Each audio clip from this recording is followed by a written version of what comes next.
Morning, everyone. My name is James Calleja. I'm the director of CEDOFOP.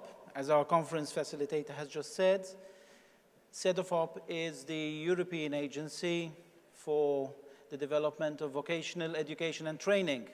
And we provide the European Commission, as well as the 28 member states and the social partners.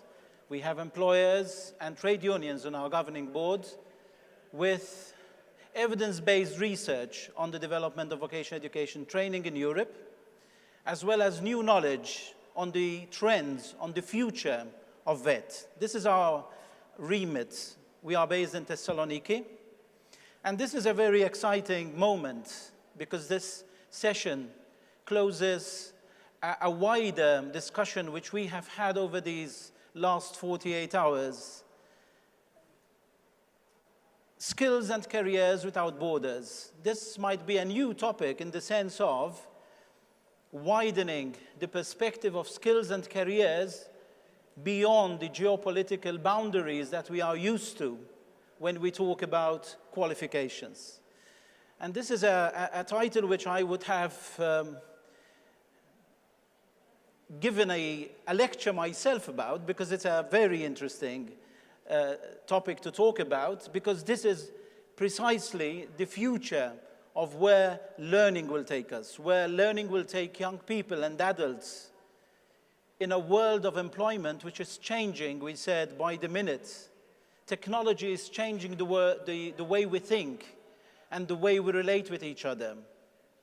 It would have been an exciting lecture to give to young people, but also to exchange views with employers and with trade unions, but to even enrich the discussion. We have a panelist, 3 persons who will, they should have been 4, but there are 3. We are still working to find the last panelist, but let me welcome the 3 panelists who are with me here to explore to what exchange and to what possibilities can we promote skills and careers beyond borders? How can we promote vocational education and training beyond the traditional borders that we know about? So the first speaker I would to invite is Professor Kenneth King, who comes from Edinburgh, the University of Edinburgh. Please welcome Professor King.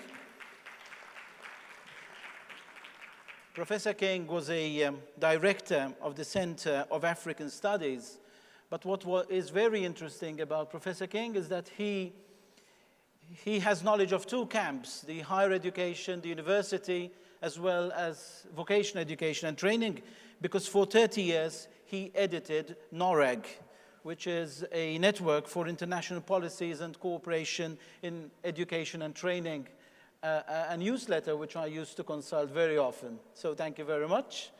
The second speaker or panelist is Cristina Cofacci. She is Industrial Relations and Labor Law Manager from Enel, which is the multinational Italian company. She's a lawyer by profession. She assumed responsibilities within the company on industrial relations for many years now. In June, she was appointed chairman of the social working group on behalf of the Italian Employers Association, Elettricità Futura. So she is the person who really has her feet to the ground, meeting people and checking competences and skills and seeing how these fit into her company. Thank you very much for joining us. And last but not least is José Luis Fernandez. Please take a seat. He comes from the Basque Center for Research and Innovation in Vocational Education and Training. So here we have a researcher. We have a person who is grounded into evidence, into research, and how this changes itself into policy. So, as I said earlier on, this is the last session out of 2 other sessions. The first session that was chaired yesterday afternoon by Michel Servoz focused on identification of changing skill demands. And if I were to pick one or two words by way of conclusion of that session. I think yesterday we ended up by saying that linking national qualifications with international qualifications might be a dream. He was, I think, quoting Peter Thiele, whom I'm seeing sitting here. But this dream has to come true. We live in a world in which national and international qualifications are blending together. There is a territory where national and international qualifications are coming together. And this is a situation which we have to resolve in order to give young people a better opportunity to be mobile in their work career. Another issue which I have picked up from yesterday, which also links to our discussion now, is that we need to extend exchange programs. We need to open up to other cultures, other systems of education and training. I think the experience, yeah. And that this is an important aspect which we should work on in order to understand better where diversity lies and to bring together this diversity to give vocational education and training, like higher education, the advantage of being a stable system of education in which you can build trust in not just us who are in the system, but also parents, as was mentioned before, and other stakeholders. From the session before this, which was chaired by my colleague, Cesare Onestini, I think the emphasis was on working together, on bringing qualifications into a context which makes sense, both in the world of education, and as Professor King was mentioning earlier on, and other speakers, what we expect from early education, from primary, from secondary education, from what we call compulsory education, are the key skills which would push people into lifelong learning, push people into the world of learning and into the world of work, which are coming closer together. But there are disadvantages that VET has, which we need to address if we are to promote skills without borders. And this is the theme. So I welcome, of course, Montserrat for coming. A bit late, but you're on time now. It's fine. Perhaps we can start by looking at this first question that we have. We have 3 rounds of questions. As you know, we have to be a bit telegraphic to give more chance to our audience to ask questions. We have 60 minutes, so I need to stop here and ask my first question. The word stability for vocational education and training, perhaps we could start with Professor King, because we were talking in the corridor about this disadvantage that we feel that higher education or university education has recognition agreements which make it easier for people to be mobile between one university and another. But apparently this is not the situation for vets. Is that true? Do you believe in that? Well, I think what James says is correct in a way, that the advantage of higher education is that there are Lisbon conventions, because whether it's a university in Beijing or in Edinburgh or in Madrid, there is a certain similarity across those institutions. They differ in terms of quality, but their structures are very similar. By contrast, there is no similar set of internationally comparable TVET institutions. They are fundamentally different, as you can see in the competition outside here. You've got dual systems, you've got school-based systems, you've got FET, further education college systems, and there isn't therefore any parallel to the huge number of international students who are going to academic institutions. There is a very small number of mobile TVET students because there is no parallel TVET set of institutions in any way like the universities have. But what is different is that the great bulk of TVET mobile people are actually workers.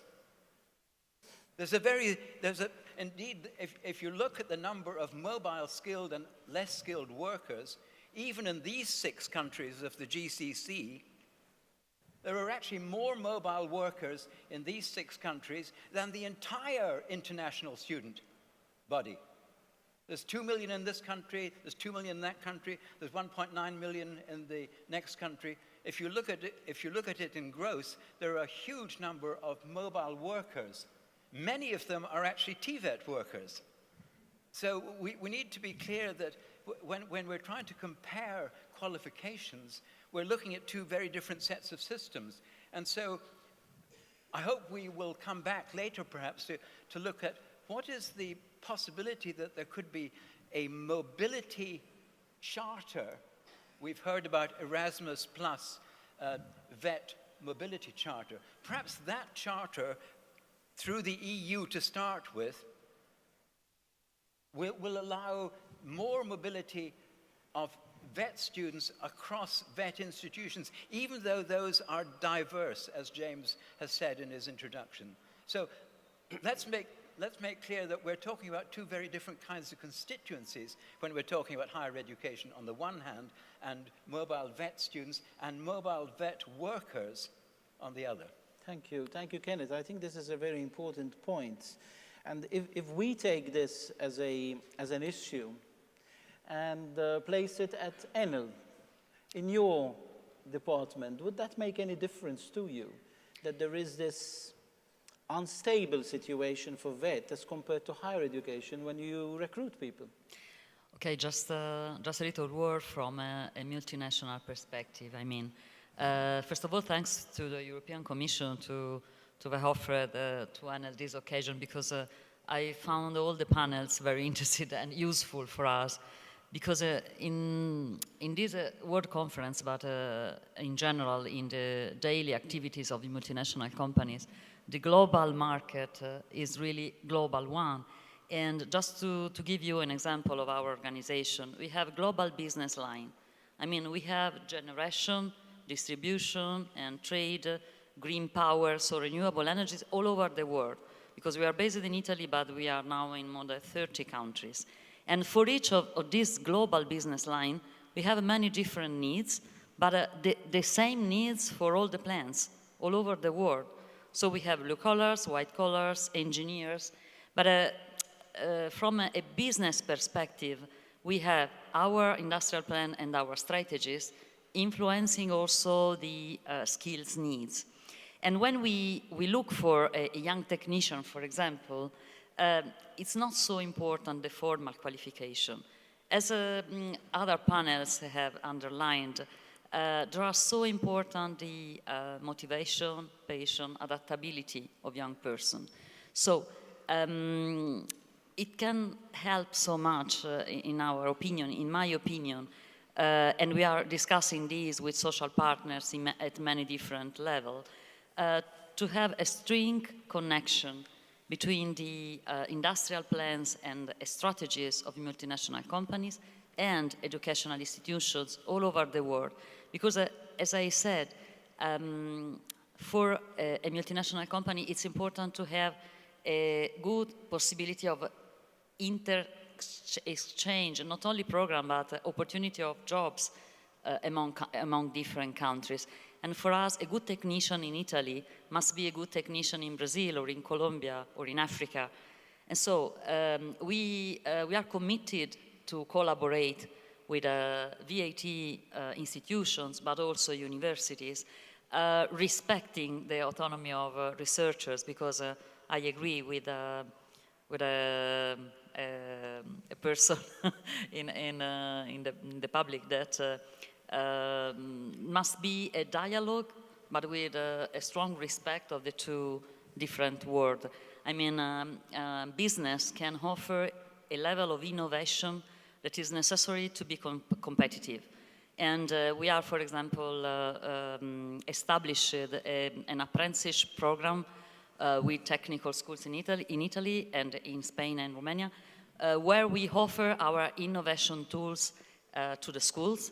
But students, when they come to work with us, they integrate the educational program with work culture, a labor culture. And at the end, they reach the end of the studies with a more mature attitude to the work. And for the first round, I will point out the strong dialogue and continuously collaboration, but a kind invitation to universities and technical schools is to be linked with, especially multinational companies, but in general, the business perspective. The sustainable companies has well present the need to respect the academic and technical schools process, but we have to integrate them. Yeah, thank you very much. I think what I learned from your intervention is that ready-made human capital doesn't exist anymore. So employers like yourself, when somebody wants a job with Enel, no matter what the qualification is, what the skills are, he or she has to reintegrate all of this into the culture of the company. So from an OECD perspective, because in your short bio note here, it's all about inclusivity, it's all about social participation, and about that magic word which we often use, which is employability. Yeah. When we talk about this disadvantage that from an image perspective, but also in reality that VET has in comparison with other qualifications, what is your OECD's perspective on this? Thank you very much, and my apologies for being late, but I was patiently waiting on the other, okay. On B, thinking that it was taking place there. It must be the jet lag, problem. Apologies.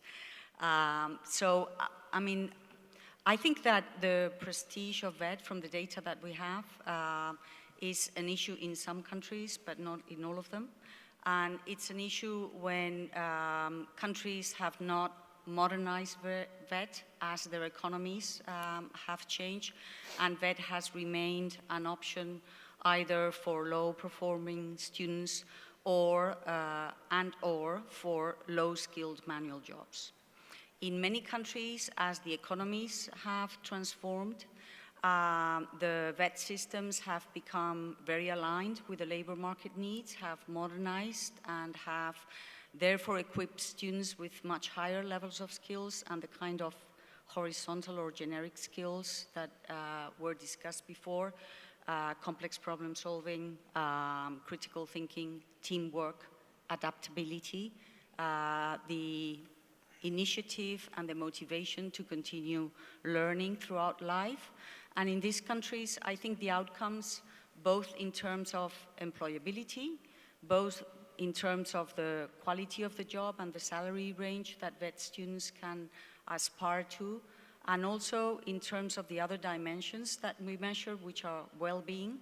So the level of gratification of students, their perception of their health, their trust in others and in the institutions, and to what extent they feel that they participate in their democratic societies with issues that are becoming more and more complex, is really high. So, for example, according to our PISA survey, which is the survey of 15-year-olds, where we measure what we understand are core skills on numeracy, literacy, and science, and we don't measure content knowledge. We measure complex problem solving and critical thinking mainly.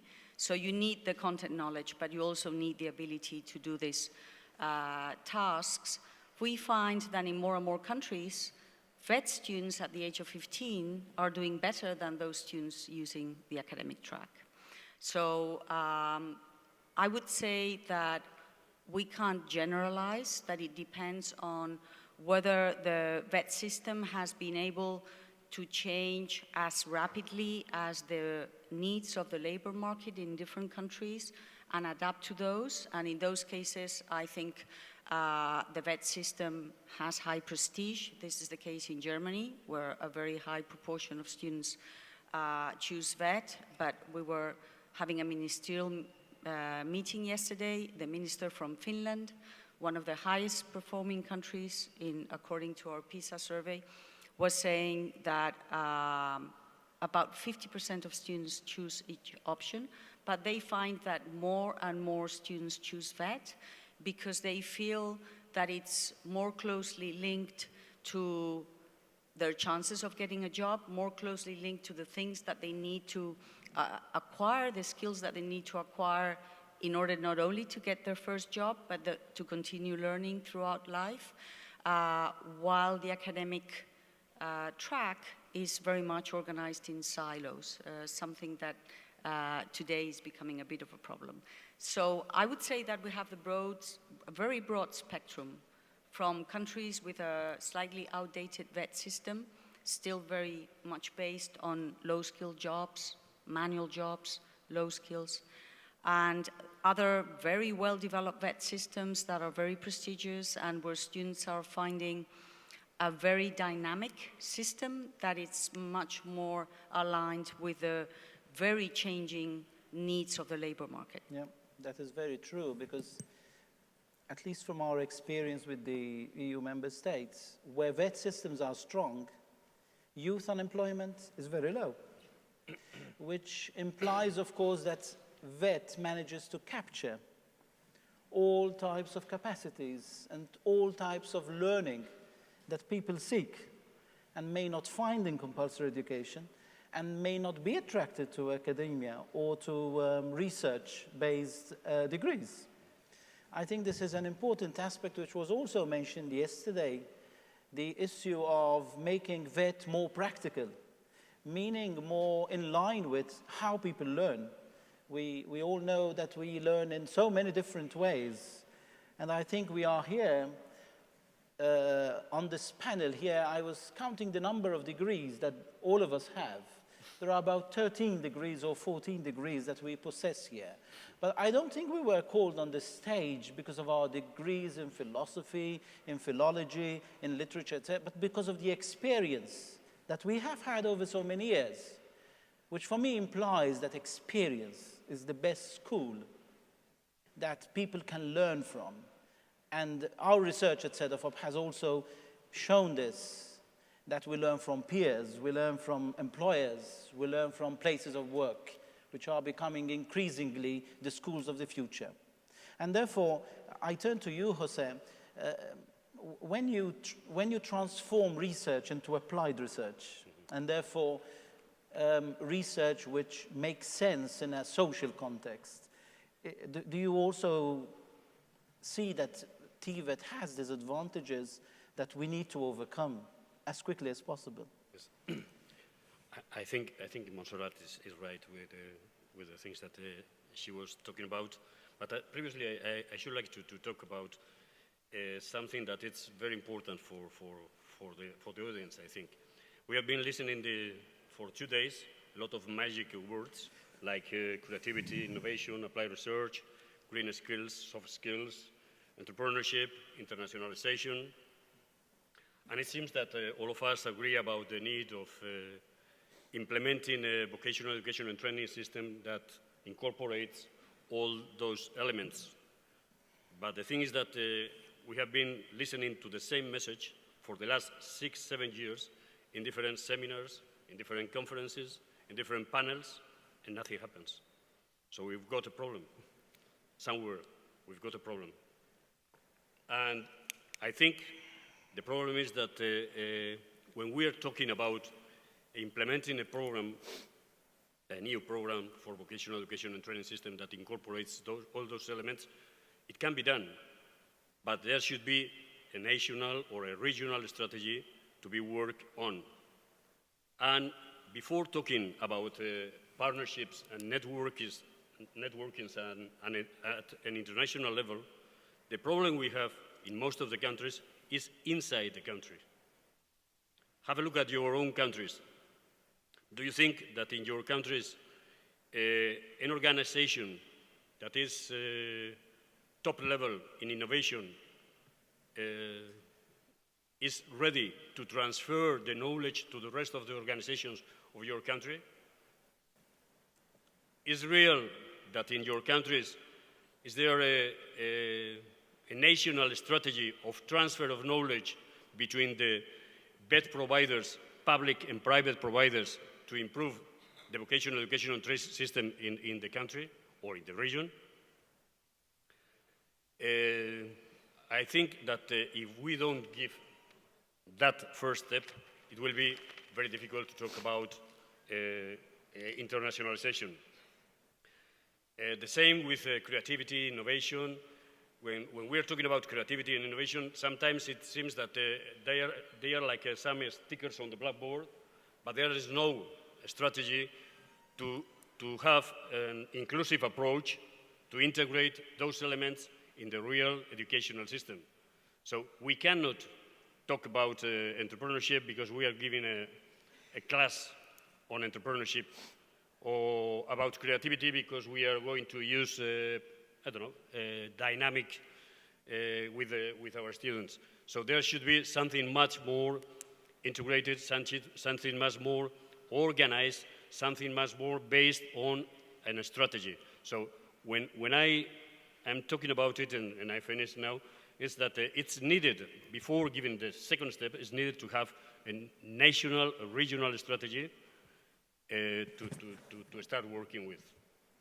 I think that is very true. This whole searching about how a nation looks at vocational education and training is important.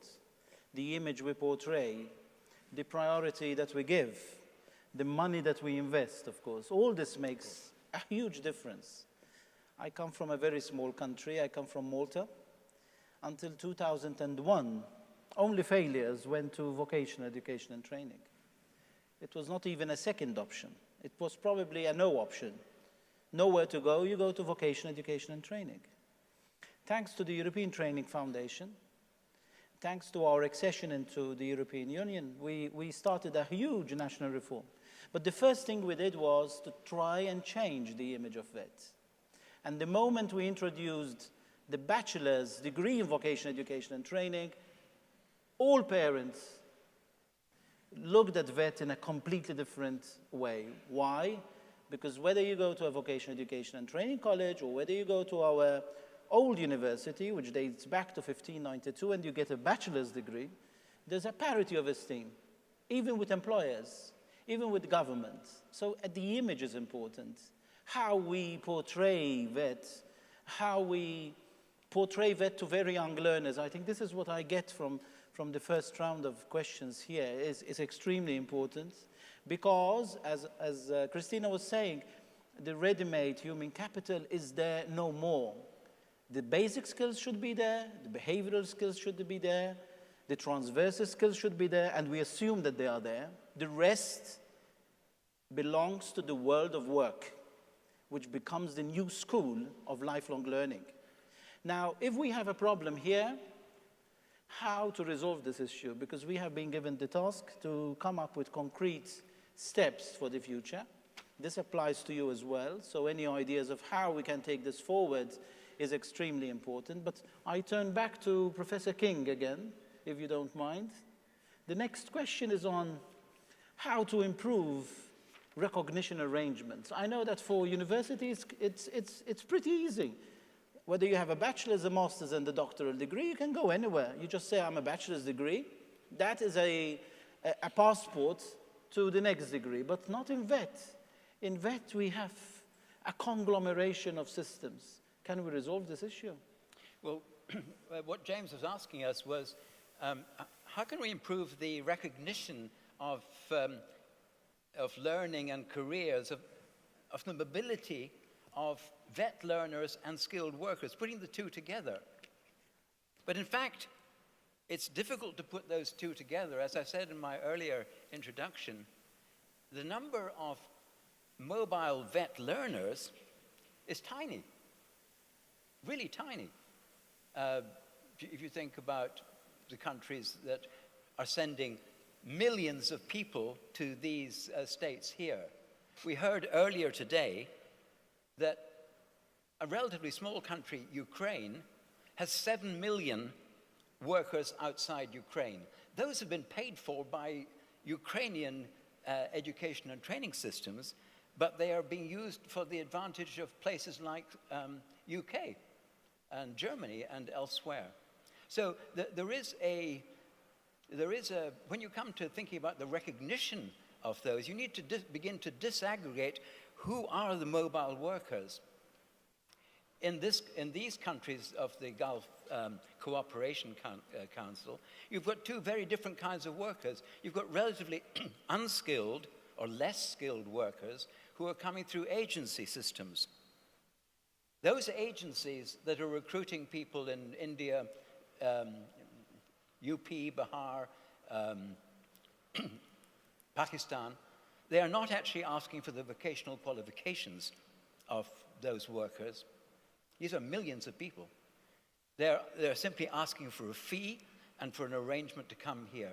But there's a very different set of workers from India and Pakistan, and you can see them out here in the WorldSkills competitions. Those are very highly skilled engineers from India and Pakistan who are representing, working with companies who are also represented here. So you need to disaggregate both in UAE and in Scotland.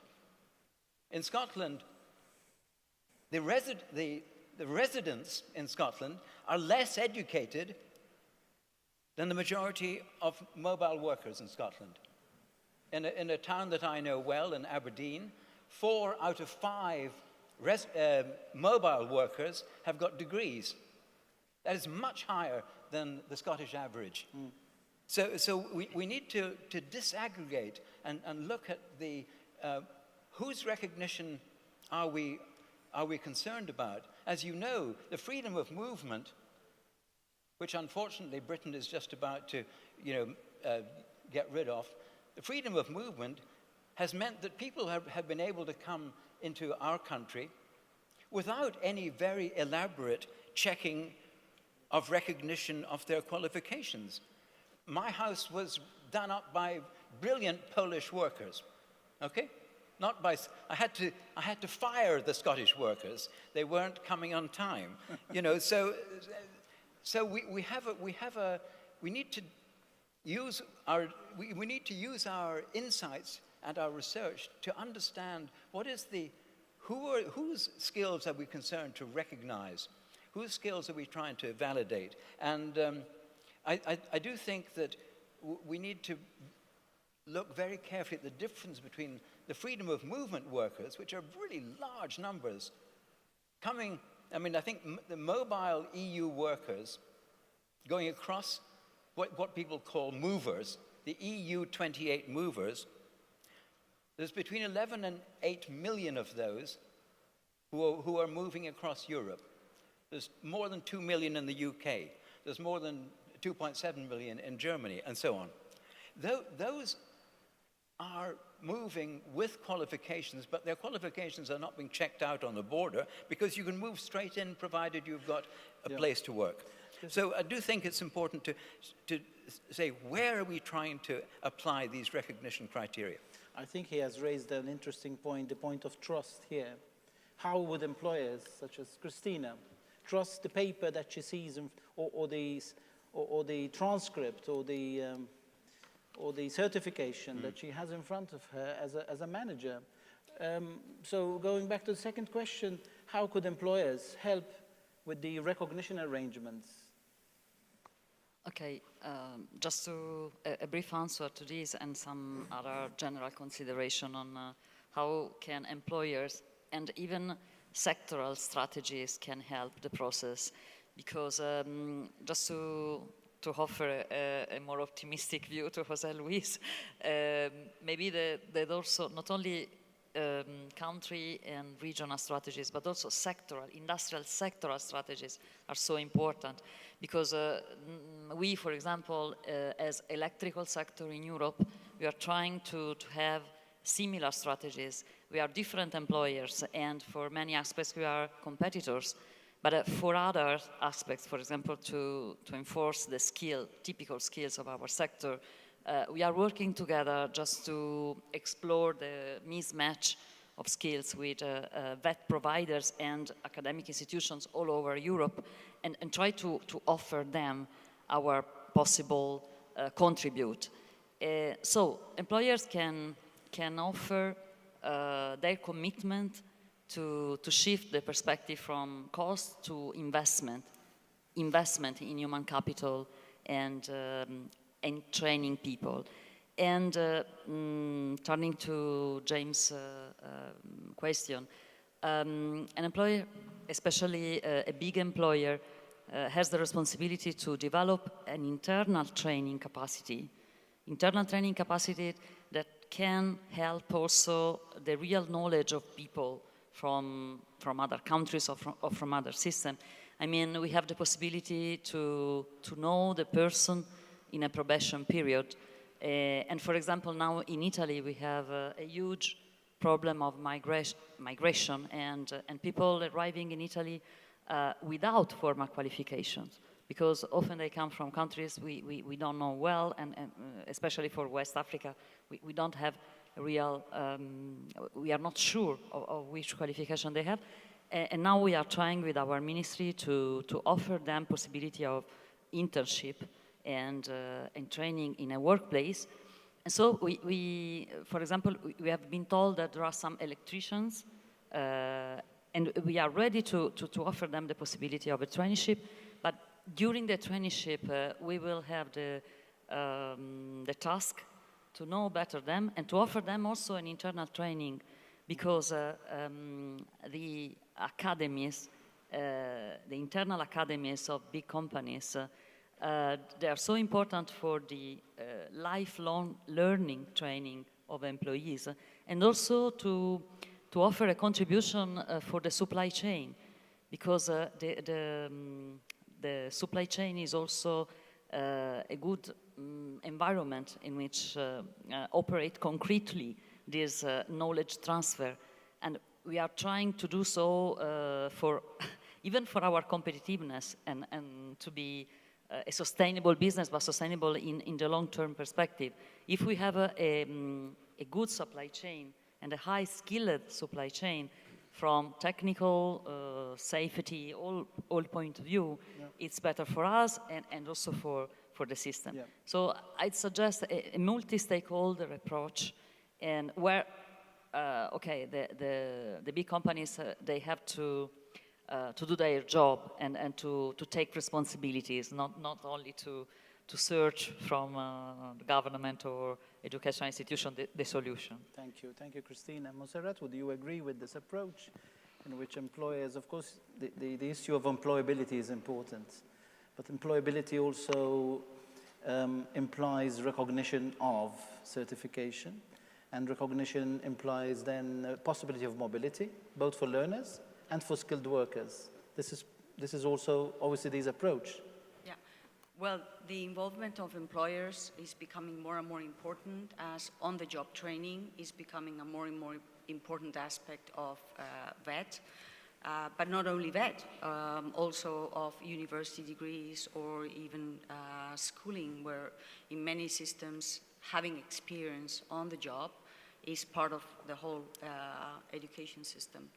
Now, we all agree that employers should get involved, but I think, you know, it was already mentioned, the balance in the costs and benefits vary a lot depending on the sector and the size of the business.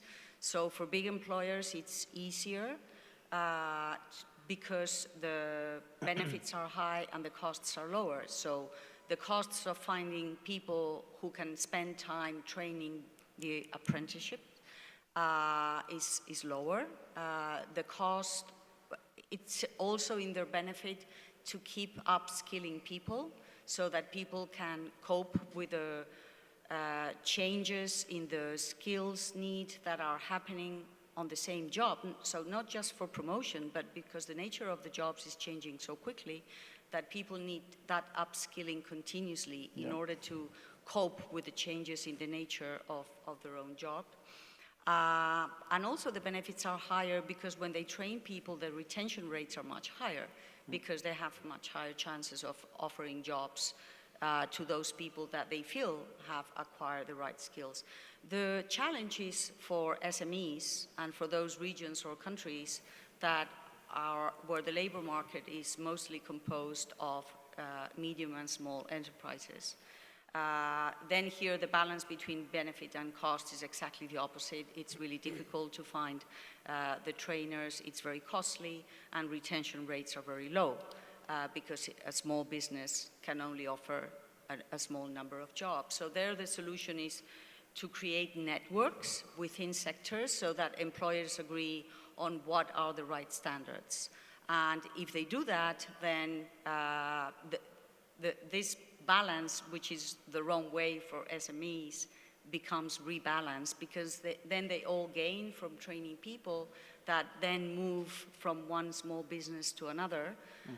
So even if they don't retain the people that they themselves have trained, they will get someone that has been trained by another small business. So yes, we agree. It's also very important given the very rapid changes taking place on the workplace that employers continuously keep up defining the standards, because this cannot be seen as something that is defined now and remains fixed for a long period of time, because it'll be outdated very quickly given these really rapid changes. Yeah.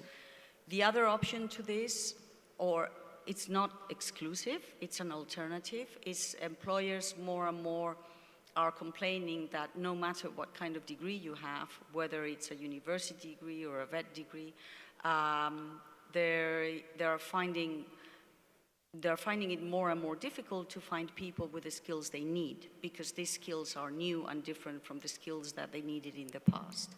And therefore, what they're asking organizations like the OECD is how can they measure the actual level of skills of people rather than looking at certificates. Yep. So this is an open debate, but I think it's a very important debate. How much effort we put in accreditation, in recognition of degrees, versus measuring the actual level of skills, because more and more employers are trying to find their own way of measuring the skills that they're looking for, because they find that the proxy that they were using, which was level of educational attainment, so I need someone with a university degree, or I need someone with a vet degree, or whatever, it's no longer working. And this is for two reasons. First, as I said, because the demands are changing very quickly, and the trend is that employers need people with higher levels of skills and with different sets of skills that keep changing and evolving. So we need to keep track of that. The other issue that employers have is that there are huge differences in the quality of education systems. So according to our survey of PIAC, the survey of the adult population, in countries with low quality education systems, the actual level of skills, and I mean numeracy and literacy skills, the basic building blocks, the actual level of skills of a university graduate in a country with a poor quality education system is similar to those of a high quality education system with only secondary education. Mm-hmm.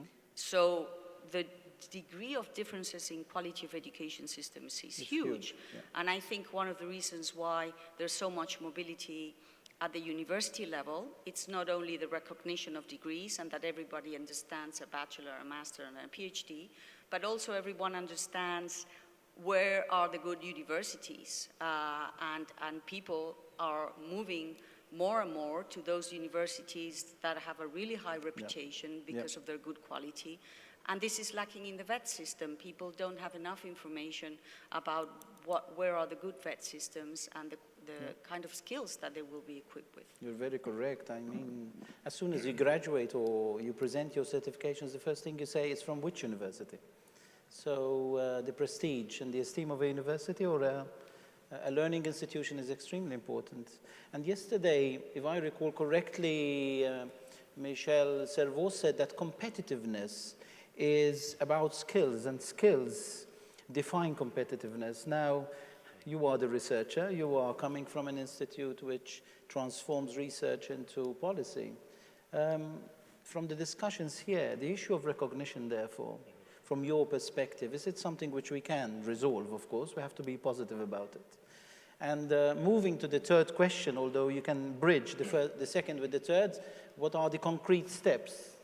And you have more minutes than the others, but the others will have 1 minute to tell us what the next steps are, and then we open for some questions from the floor. José Luis. Okay. Excuse me. We like a lot to use a concept that for a lot of people is like a contradiction, and it's competitiveness based on collaboration. So I think that is something that we should start thinking about. Competitiveness based on collaboration. Based on collaboration. And collaboration means the strategical triangle, but collaboration means private and public institutions. Collaboration means states. So I can see 4 levels of, possible arrangements for the transfer of qualifications. One could be the first level would be at a national level. So the nations sign agreements with the subject of vocational education and training, and so there are no problems on that.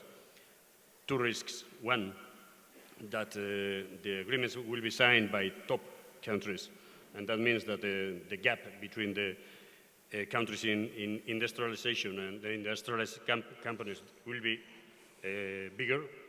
And the second one, that they can sign agreements with countries in industrialization process, and there is going to be produced such a kind of brain drain. So the talent is going to the top country, so it's a problem. Second level could be at a regional level, allowed by the nation. Third level would be sectorial level, as Christina told us, and the fourth level would be at an organizational level. But organizational level, we need such a kind of an umbrella to build trust. And the umbrella could be the international organizations like UNESCO, UNEVOC, World Federation of Colleges and Polytechnics, a lot of different networks that works worldwide. And going to the third, just 1 minute. Just 1 minute. We are listening for the last days, for the last 2 years. We are talking about smart factories, smart cities, smart everything. And it's time, I think it's time to start talking about a smart VET, smart vocational education and training. And when I am talking about a smart VET, I'm talking about a way of training to answer to the changes we are facing in a near future. I'm talking about values-based learning.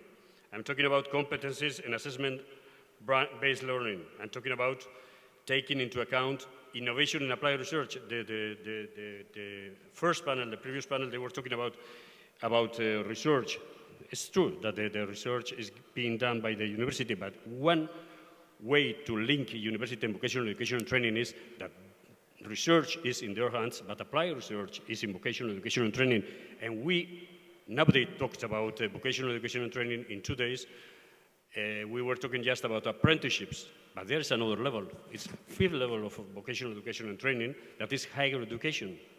So a way to improve the attractiveness of the system is also to make clear that vocational education and training is, apart from apprenticeships, is also higher education, tertiary education. Yeah. And there are a lot of things, but sorry. Yeah. Thank you, José Luis. Kenneth, 1 step at least, 1 step each, rather than steps towards the future. I forgot flexibility, sorry. Okay. No, you did not, because you've mentioned it. Kenneth. I'd like to slip in more than one. Your microphone. I'd like to slip in more than 1 step, but very quickly, 1 step, particularly for the kind of countries that I've been talking about, which are sending large numbers of people in somewhat unrecognized fashion, is learn from best practice. Best practice is in the Philippines. Almost everybody leaving the Philippines is exposed to pre-travel training. Almost everybody. Yeah. And they check out the weaknesses. Second concrete step, and I think this is the most important thing that I can say, is that we should be critically aware of the politics in many countries of a deliberate attempt to get you to mistrust mobile workers. This is extremely clear in our country. It was clear at the weekend in Austria, where the People's People's Party and the Freedom Party have gained a victory, very right-wing victory. It was clear in, as I say, in Alternative for Deutschland and so on, and in USA. So the deliberate manipulation of populations to distrust migrants is precisely the reason that we are on the way out of the EU. This was calculated misinformation about migrants. We in Scotland, as you may know, voted to stay in the EU by 62%, but unfortunately we are linked to England, who narrowly decided that this wasn't a good idea. But that was misinformation, disinformation, what Mr. Trump calls fake news, was what took us out of Europe. So on the positive side, third point and last, we should look very carefully, being aware of the qualification frameworks and their potential. What exactly do we know about their advantage? What do we know about, what can we learn across Europe and more widely, because some 34 countries have got national qualification frameworks, many of them linked to EQF. What can we learn about the positive sides of being part of a vocational assessment system? We are only beginning to do that in UK, too late. There's a national commission to look at what value migrants are to the UK. They should have done that before the referendum last year. So last point, that's my second last point, is that at this very conference there is something very hopeful going on. There is an attempt at a very exploratory level to look at a world reference system for skills. I think we should learn more about that over the next few months and years, so that what we started by talking about was an absence of this world reference system vis-a-vis higher education. We might begin to see that being put in place. So thank you very much. Thank you, Kenneth. Briefly. One step. One step. My definition is that to face Industry 4.0, digitalization, all the pillars of our industrial plans, we have also smart grids, to add another. My steps is smart employers, because smart employers would explain to Mr. Trump and Mrs. May that we don't care really the nationality or the religions of high skills employees, because diversity and respect of other cultures and other skills is one of the real economic growth pillars of all multinational companies.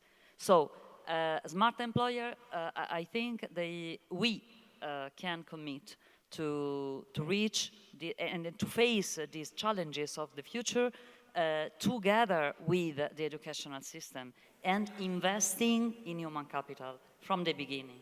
Thank you, Christina. Montserrat? One step. One step. So whether it's school-based vet or work-based training, train the teachers and train the trainers. I mean, we are speaking of huge challenges. We are speaking of doing things differently. We are speaking of upskilling the students. And for that, the teachers and the trainers need to upskill too first. They are in the driving seat. They are the ones that will make things happen. And they need all the support. Thank you. Thank you very much. So, teachers, trainers, employers, they make or break human capital. This is the message I get now. I know you have thought for food now, and not food for thought, but if there is, could we take one question or time up? One question? There's one question there. So the only hand I can see is the gentleman wearing a red tie. Thank you for, can you hear me? Yes, good. Yes, we can hear you. Thank you for the presentation. My name is Dr. Ian Holt. I work for Fatima College here in Abu Dhabi and across 4 campuses in the UAE. Point I'd like to make is about the ability to learn from other professions. So I'm a nurse and academic and researcher, and sort of 30 years in the health business. We see nursing developing since 1860. We see a vocational-based profession that has grown with its skills to build its degrees, to add its masters and its PhDs, and to reach international globalization. So the WHO statistics say that there are 43 million health workers, of which 20 million are nurses. And nursing moves across the world. So vet moves across the world. Nurses and health workers take skills everywhere they go, whether you're in Moscow or New York. If you're in Uganda or in Scotland, you'll use telemedicine and telehealth. Currently, Singapore are doing great work with robotics, looking at robotic watchers for patients at risk of falling, algorithms to identify people who are at risk of comorbidity and of sort of health change. So I think the call out really is to work with other industries. I've worked in Hong Kong and I've worked here, and UAE are very forward thinking in their use of health technology. But when I was in Oxford, we had a talk from the aerospace industry and Patient Safety Collaborative. And the aerospace look at defensive perimeters around airports and identifying planes before they come into their radar zone. And so that's something that we've taken up in healthcare, so trying to predict illness coming into the healthcare system before we have to go out and meet it in an emergency situation. Thank you very much. Thank you. Thank you very much. I will conclude, therefore, unless a quick answer from anyone? No. It was an excellent panel, which shows just Thank how you. skilled and educated your panel is. And thank you, James, for finally an answer to that question, that tension that Professor King had talked about, that in fact, the best school, experience, the school of life. Multinationals don't care what color, what creed, where they come from. Skills, skills, skills. This was a third of what has been 3 excellent sessions about skills and careers without borders and how to promote skills, and some really excellent pointed suggestions, I think, which will feed into our broader conversation.